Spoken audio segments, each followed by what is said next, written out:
Al-Quran al-Kareem, as we mentioned, came to Rasulullah ﷺ through Jibreel, and Nabi ﷺ, as he received it, he delivered to the rest of the Sahaba, al-Sahaba al-Kiram. Therefore, this is the only way to learn the Quran and the book of Allah subhanahu wa ta'ala, because you need to read Al-Quran al-Kareem as Nabi ﷺ, he used to read it. You cannot read it any other way, no matter what. Now, Al-Quran al-Kareem, when Al-Quran al-Kareem came to the Arab people, and the Arab, they know how to pronounce Sin, Jim, Ba, Ta, Ain, Ghain, all the letters the right way. Huh? But when the Islam spread all over the world, now there are people, they are not Arab. They don't know anything about Arabic. And they don't have the same letters. They don't have the same language. So what they do, they try to pronounce the letters, the closest letter to their language. For example, in Urdu, you don't have Dad. Ba. So how they pronounce it? They replace Dad, Walad Dalin, and they pronounce it Dal, D.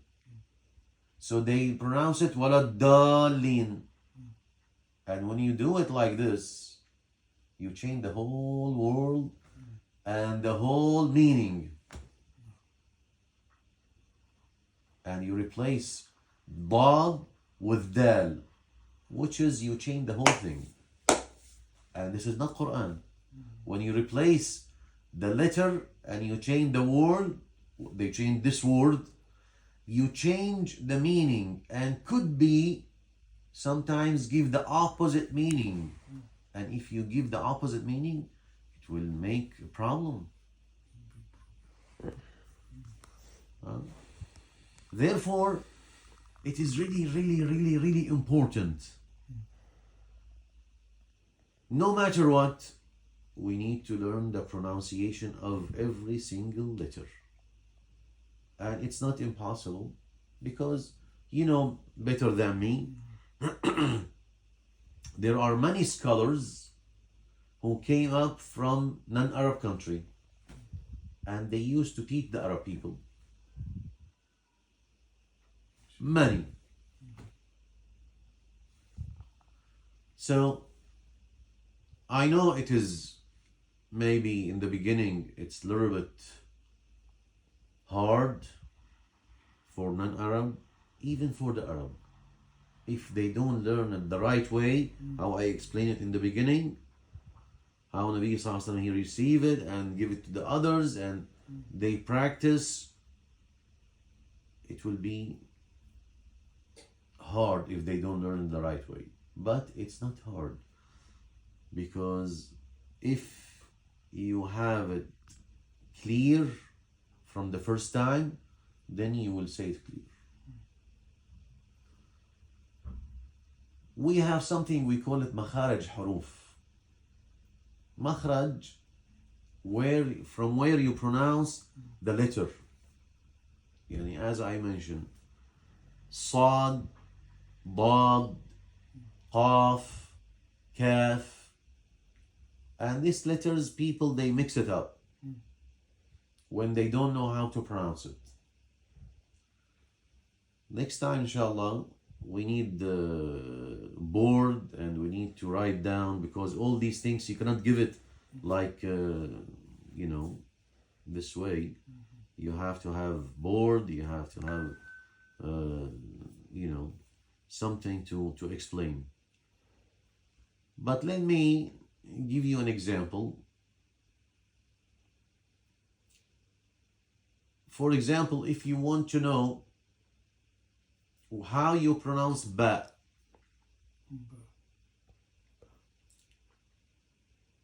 you put alif and hamza, and you put ba with the sukun. If we put alif and hamza and we put ba over the ba sukun, it will be ab. Ab. It's from your lips. Ab. You have to pronounce it like this. Otherwise, if you don't you pronounce it from your lips, you don't pronounce the right ba. Ab. Ab. For example, ta. The same thing. At. Your tongue touch up. Huh? Your tongue, it has to touch up. At.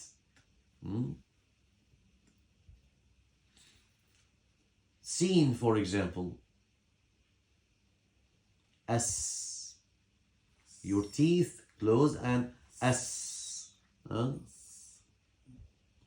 Some people, they pronounce it different way. Ath. That's not right. As. Huh?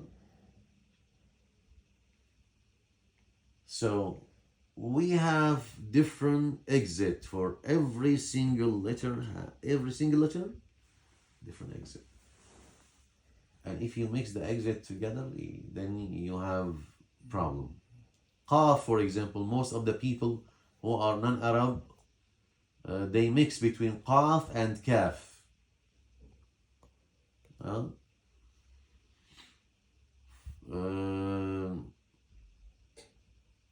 For example,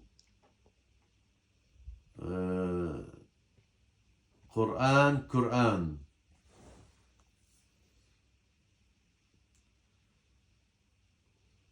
ألف لام ميم ذلك الكتاب لا ريب فيه هدى للمتقين. It's هدى للمتقين. ق. Not ka. Ka is different letter. هدى للمتقين. Not للمتقين. It's different letter when you go to kaf. غير المغضوب عليهم اهدنا الصراط المستقيم صراط الذين, for example, صراط الذين. The not the. No, there is two different letters. The. Like how we say in English the. No? This is like this. Your tongue between your teeth. The. So الذين إن الذين آمنوا وعملوا. إن الذين, not الذين. الذين, it's wrong. This is not the letter. الذين. Okay. Anyway, all these things need to be, you have to write it down, you have to take notice, you have to practice, and then you fix one by one. You cannot fix everything one time. So what I recommend to everyone, as we start with the Fatiha. We have to correct the Fatiha one by one. Then you go and you practice. It will not happen between day and night. It's not a magic. Because people who've been making mistakes like for so many years, it will not fix within one night. We have to practice, we have to repeat, and we will make mistake again and again and again, but it will be good if we practice all the time and we fix one by one, then it will be okay, inshallah ta'ala.